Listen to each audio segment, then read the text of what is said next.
question I get asked most when people find out I am Stoic is, how do the Stoics not fear death? I can answer that with one Latin phrase, memento mori, which is a reminder that we are mortal. It roughly translates into remember death, or remember your own mortality. And it's not the fact that the Stoics don't fear death, it is the fact that this reminder of death actually helps you to be grateful for everything that you do have, and it helps you to live life without frenzy, without apathy, without pretense. It makes you realize that every moment could be your last, and that you must soak it in. You must take full appreciation and gratitude for the very moments we have. The little moments like sitting on the tram, eating dinner with a friend, walking through the park, all these little moments is what life is. And if we can appreciate these moments, then we can appreciate life. My aim with this video is to give you the realization that I once had, from the fear of death to acceptance and gratitude for the time we have. And I think by the time you've watched this video, you'll develop the same understanding that I once had. When I was younger, I would lie in bed every single night crying, thinking about what happens when you die. I would imagine darkness, I'd imagine hell, I'd imagine schools and skeletons and all these terrible things, and it kept me up every night. It was awful. And I remember one night I was lying there and thinking, what if I don't wake up? What if I just go to sleep and don't wake up? And that's what kept me up. And I thought, what if I don't wake up? I wouldn't even know. And that's kind of where I started to relax. And that was at a young age. I started to relax at that point. But then, after reading the Meditations of Marcus Aurelius and then learning about Stoicism and hearing the phrase memento mori, I've actually decided to keep the reminder of death in the forefront of my mind. In most instances, I try at all times remember death, as it gives me gratitude. And I can walk to shops, I can sit on the tram, I can sit there watching TV or looking out the window, reading a book, and just think, this could be it. And you really start to go, this could be it. This is quite amazing. Right now I'm doing it. And I'm just looking around the room thinking, this could be it. I'm at peace. I'm happy. I'm grateful for the time I have. I'll be reading some passages from the Meditations of Marcus Aurelius. I'll start on book 9, verse 3. Do not despise death, welcome it, rather, as one further part of nature's will. Our very dissolution is just like all the other natural processes which life's seasons bring, like youth and old age, growth and maturity, development of teeth and beard and grey hair, insemination, pregnancy and childbirth. In the educated attitude to death, then, there is nothing superficial or demanding or disdainful, simply awaiting it as one of the functions of nature. And just as you may now be waiting for the child your wife carries to come home out of the womb, so you should look forward to the time when your soul will slip this bodily sheath. If you want another criterion, unscientific but emotionally effective, you'll find it quite easy to face death if you stop to consider the business you will no longer be leaving, and the sort of characters which will no longer contaminate your soul. You must not, of course, take offence at them, rather, care for them and tolerate them kindly. But still remember that the deliverance death brings is not the deliverance from the like-minded. This alone, if anything could, might pull you back and hold you to life, if you were allowed to live in a company of people who share your principles. But as things are, you see, how wearisome it is to live out of a tune with your fellows, so that you say, come quickly, death, or I too may forget myself. I think an interesting point to remember, and Marcus Aurelius talks about it in the Meditations, is when you think about the end of life and what may come for us, I can't think of a single negative answer for the person that dies as you're either religious or you're not religious, or any belief you believe in, what understanding you have of the afterlife or reincarnation or eternal peace, then None of them are quite fearful. The thing people fear is letting go of what we have. If this fear is so powerful on you that you're scared of losing this thing, then can't you look around and see how beautiful it is?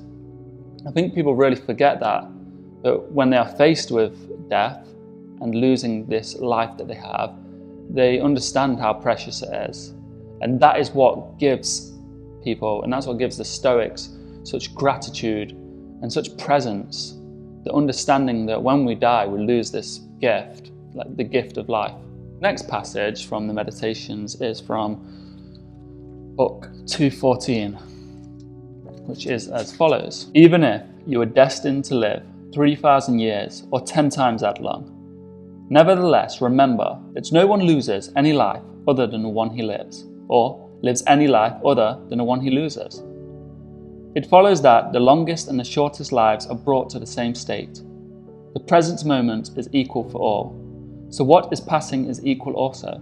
The loss therefore turns out to be the merest fragment of time. No one can lose either the past or the future. How could anyone be deprived of what he does not possess? So always remember these two things.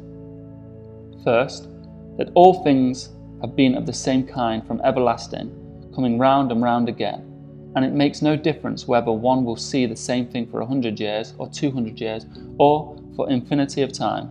Second, that both the longest lived and the earliest to die suffer the same loss.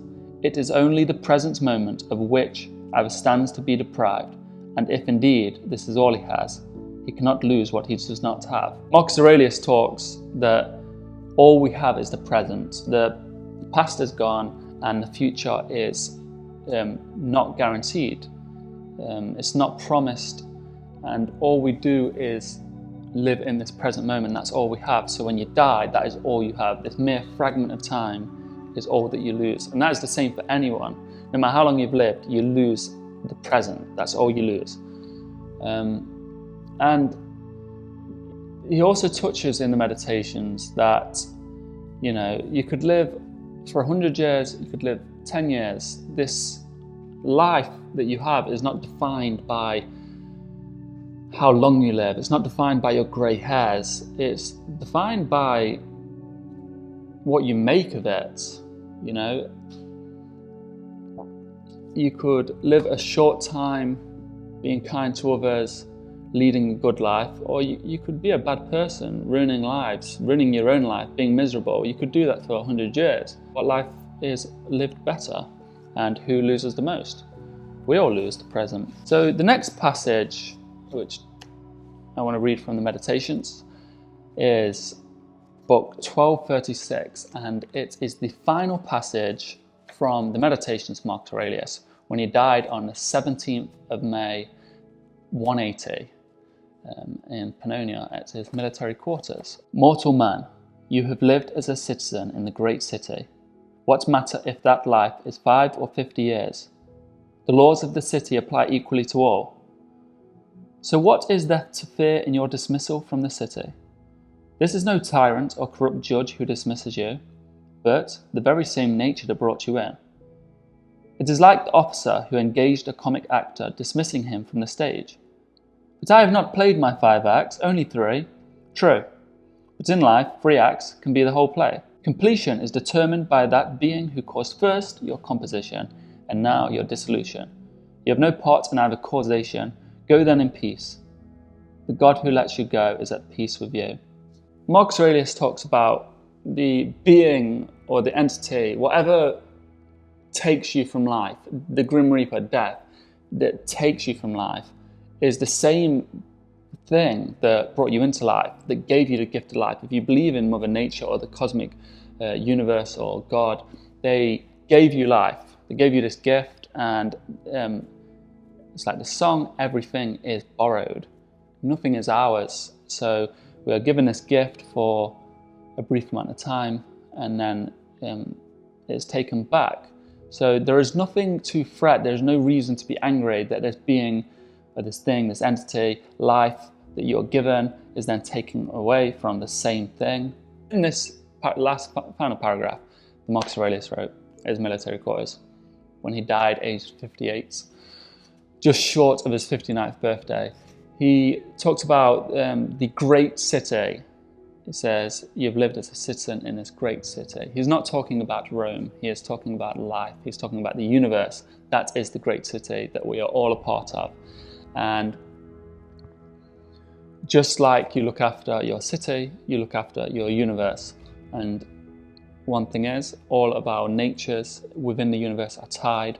So we must look after each other, look after ourselves, and be good people, live in accordance with nature. Final passage from the Meditations of Marcus Aurelius that touches on and gives insight into the topic of death and memento mori is 12:26. And this will help you when you're struggling, you're stressed, you're not in a calm state of mind. Maybe things are a bit shaken up and you're confused. When you fret at any circumstance, you have forgotten a number of things. You have forgotten that all comes about in accordance with nature of the whole, that any wrong done lies with the other. Further, that anything that happens was always so in the past, will be the same again in the future, and is happening now across the world. That a human being has close kinship with the whole human race, not a bond of blood or seed, but a community of mind. And you have forgotten this too, that every man's mind is God and has flowed from that source, that nothing is our own property, but even our child, our body, our very soul have come from that source, that all is as thinking makes it so, that each of us live only the present moment, and the present moment is all we lose. Memento mori. I think when people first hear about memento mori, they understand it as the reminder of our own mortality. They remember death, and maybe that helps them take a hold of their life, as the fear of death holds people back from truly living. But the counterpart, to expand on memento mori, the point I find quite interesting is that nothing lasts forever. Every object we own, every person we meet, every moment we have is fleeting, and it is just a fraction of time. On the grand scale of the universe, it's just a fraction of time. So understanding this, one thing I like to think is that when you think of memento mori, you think this could be your last moment. You could die tomorrow. But you also have to think that the interactions you have with every person, that could be their last moment. Like you could leave an impression on someone, and that could be the last impression that they have. So it is a reminder to keep this at the forefront of your mind when you are with people going throughout your day, because you could be leaving them with their lasting impression. What you do can have such a profound impact on them before they pass. So you always have to think that in every encounter, that could be the last time you see that person, it could be the last time you do that thing or have that object. So be grateful for it. And things don't last forever. I see a meme going around a lot, and it says, one day you and your friends went out playing and none of you realized it will be the last time you ever went out together. And that's also, memento mori is also a reminder of the times we have, that they are the last, and you must be grateful for every moment you have, because it's moments are quite special when you think that they could be your last. The last time you have tea with someone, the last time you go to a cafe with your friend, the last time you go cinema with a group of friends, the last time you walk down a certain road, go to a certain park, see the sunset from your favourite view. All these moments could be the last time you do it, or it could be your last moment on earth. So remember, memento mori, as the Stoics say, remember your own death. The thing about memento mori is, and many Stoic principles, not just Stoic principles, philosophical principles and life principles and advice even, is sometimes you can hear them and it can change your life in an instant. Some things are so profound or they click with you instantly that it changes your life. But many things you have to incorporate it into your life. And that's why memento mori is, people would carry around a reminder like a skull or sand timer, is to remind themselves that this moment could be their last. And you keep that. Some people get tattoos. I've seen some very good tattoos about memento mori. I have a t-shirt right now that is a reminder of my own mortality. And it is just that reminder. Every so often you catch that reminder like this, you see yourself in the mirror, you look down, you see it. I see myself on camera when I watch back this footage. And it reminds me of my own mortality. And I think over time, over days, months, years, that reminder and incorporating this into your daily life, into your character, it starts to become part of you that you always understand. And you may even not need these material things to remind you of your own mentality. You can keep it in the forefront of your mind at all times. If you want to support what I'm doing, please consider becoming a YouTube member or subscribing, heading over to my Instagram at TheEverydayStoic, where I'm building a community of just almost 400,000 like-minded Stoics that are willing to learn about Stoicism and share their ideas.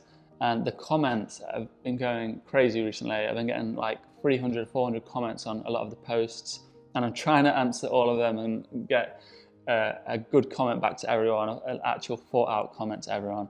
And it's very difficult, but hopefully if I miss you on one comment or one message, I can get back to you on a further comment. So head over to my Instagram, head over to my website, www.TheEverydayStoic.com, where you can get the Memento Mori t-shirt, or my favorite, the Amor Fati t-shirt. And there will be more things on there. I've been working on for a very long time, is a course about anger. It's a full guide on how to master your anger. It's from principles I've learned to master my own anger. And so that's very exciting to share. And if you don't have the money to buy it, I will always be sharing the lessons for free here on Instagram. They're not in a complete package like that. Thank you for watching. I hope you have a great day.